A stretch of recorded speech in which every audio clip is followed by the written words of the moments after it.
vers 1. Ya, Kejadian 9 ayat yang pertama. Silakan dibaca. En God zegende Noach en zijn zonen. Nah, perhatikan. Let hierop. Ayat ini Dit vers belum pernah terjadi dalam hidup Nuh. is nog nooit eerder gebeurd in het leven van Noach. Nuh belum pernah diberkati. Noach was nog nooit eerder gezegend door God.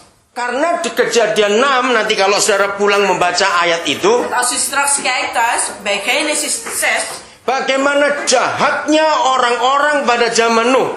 kijkt u naar hoe kwaadaardig de omgeving waarin Noach leefde. Sehingga waktu mereka menikah, mereka belum diberkati. Op het moment dat ze gingen trouwen, waren ze nog niet gezegend. Mereka nggak mau percaya Tuhan pada zaman itu. Ze willen niet in de Heere God geloven. Dan kita ingat sampai Tuhan marah luar biasa pada zaman Nuh. En de Heere God was ontzettend boos geweest op de tijdperk van Noach. Nah, setelah mereka keluar dari kapal besar itu, En nadat het hele vloed en nadat Noach uit het ark zijn getreden, yang pertama Papa buat atas Nuh adalah dia memberkati Nuh dan anak-anaknya. het allereerste ding wat papa God gedaan heeft, is Noach en zijn zonen zegenen. Jadi ternyata anaknya 3 pun menikah belum diberkati. Dus zijn kinderen, alle 3, zijn al getrouwd zonder ingezegend Nah, te nanti worden. kalau saudara buka Alkitab pakai 2 Alkitab akan tahu arti ayat ini. Als u 2 verschillende Bijbelversen vergelijkt, dan kent u het verschil, het unieke karaktertrekken in deze gebeurtenis. Bahwa Kejadian 1:28 dan Kejadian 9 ayat 1 itu sama persis kata-katanya. Eigenlijk bij Genesis 1 vers 28 en Genesis 9 vers 1, dat gebruikt hetzelfde, precies hetzelfde woord, Lihat. zegen. Kita baca seluruhnya ayat 1 pasal 9. Wij lezen alles van het vers 1.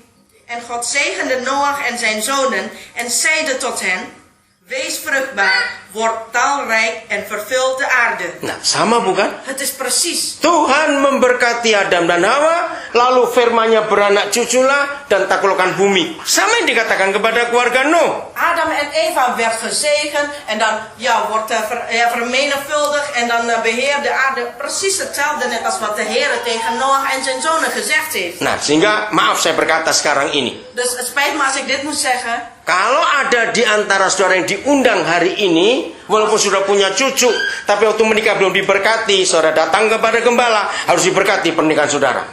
Als hier in ons midden, tussen de uitgenodigden, ook mensen, ook al oma en opa die nog niet gezegend zijn, komt u maar naar de voorganger om gezegend te worden. Karena Tuhan ingin terlibat dalam keluarga kita semua. Omdat de Heer wil zo graag een rol spelen in uw gezin, in ons gezin. Maka itu Nuh, walaupun sudah tua diberkati. Daarom, deze oude Noach met zijn gezin moet ook gezegend worden. Karena memang mereka belum diberkati dalam pernikahannya. Ze waren nog niet eerder gezegend in hun huwelijk. Tidak perlu tempatnya. Gaat niet om het plaats. Tidak perlu pakaiannya. Gaat niet om de kleding. Yang perlu bagaimana hatinya siap. Gaat om het hart die klaar staat. Nah, jadi kalau misal saudara sadar hari ini akan firman Tuhan, saudara nggak usah pikir cari orang pengantin, jadi nggak usah itu sudah.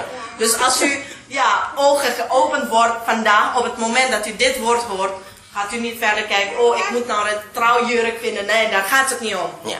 Di antara semua acara pemberkatan nikah ada satu saja yang paling penting. Tussen al die inzegeningen in de trouwerij van zoveel activiteiten, er is één element dat heel belangrijk is. Ya, kita tahu ada yang pakai cincin, ada yang buka cadarnya dan macam-macam lagi. Er is iemand die bijvoorbeeld een ring gebruikt, de andere opent de sluier. Juga ketika seorang gembala memberkati mereka, En de voorganger zegent hen. satu yang paling penting, saudara. Maar één belangrijkste element. Kita lihat ayat ini, Maleakhi 2 ayat yang ke-14. Maleakhi 2 vers 14. Ini yang paling penting dalam satu pemberkatan pernikahan. Dit is het belangrijkste element van een inzegening. Jadi bukan pakaiannya, bukan pestanya, bukan gedungnya, tempatnya, bukan. Het gaat niet om het feest, om de kleding, om een plaats. Nee, Tapi ini yang penting. maar hierin. Silakan dengar Maleakhi 2:14. Maleakhi 2 vers 14. En dan zegt gij, waarom? Omdat de Heere getuigd geweest is tussen u en de vrouw uw jeugd, aan wie gij ontrouw geworden zijt, terwijl zij toch uw gezellin en uw wettige vrouw is. Ya.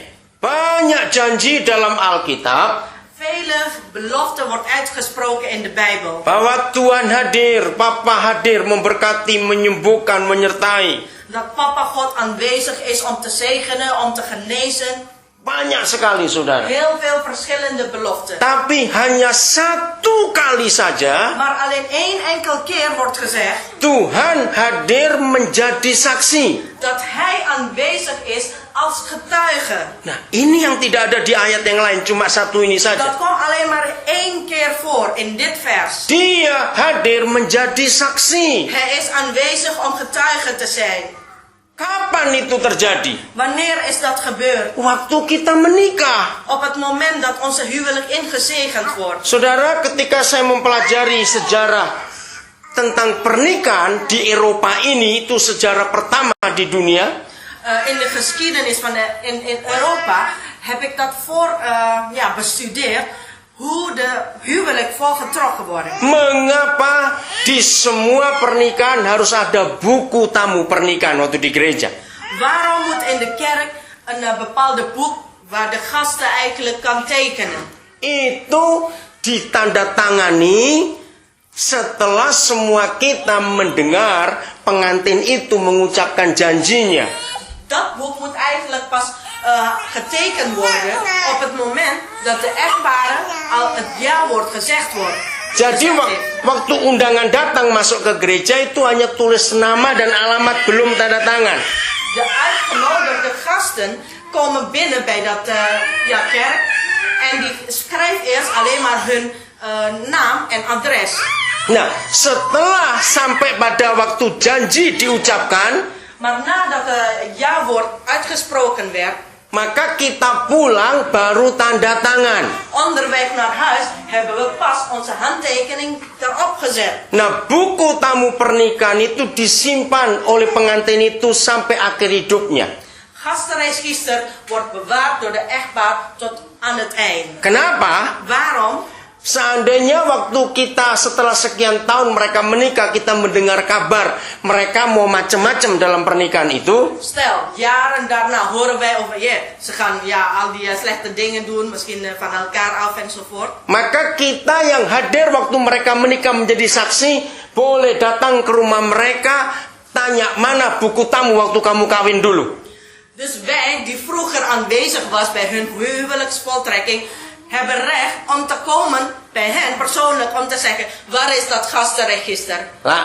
Lalu saudara buka halaman mana saudara tanda tangan, tunjukkan pada mereka. En dan open dat gedeelte waar u uw handtekening hebt gezet en laat het zien. Aku dulu dengar kamu janji.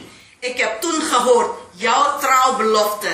Nah, untuk setia, kata trouw ini luar biasa. Om trouw te blijven. Nah, itu penting sekali. En dat was heel belangrijk.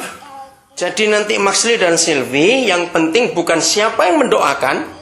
Dus het gaat niet om wie voor u gaat bidden, voor Max en Sylvie. Tapi yang menentukan bagaimana janji kalian di hadapan Tuhan untuk setia sampai akhir hidup. Maar het gaat om jullie trouwbelofte aan elkaar tot het eind van uw leven. Nah, itu yang menentukan dia memberkati atau tidak. Dat bepaalt hoe de zegen van God op u neerkomt. Saudara, janji pernikahan kita itu penting sekali. Onze trouwbelofte is erg belangrijk. Maka itu kenapa gereja selalu mengingatkan untuk merayakan ulang tahun pernikahan kita. Daarom heeft de kerk eigenlijk ons aangemoedigd om onze huwelijksverjaardag op te vieren. Tujuannya cuma satu. Om één ding. Bukan ingat ya dulu kita makan apa ya waktu kawin dulu ya, pestanya di mana ya, bukan itu. Wat hebben we toen gegeten, hè? Wat was het feest geweldig, hè? Daar gaat het niet om.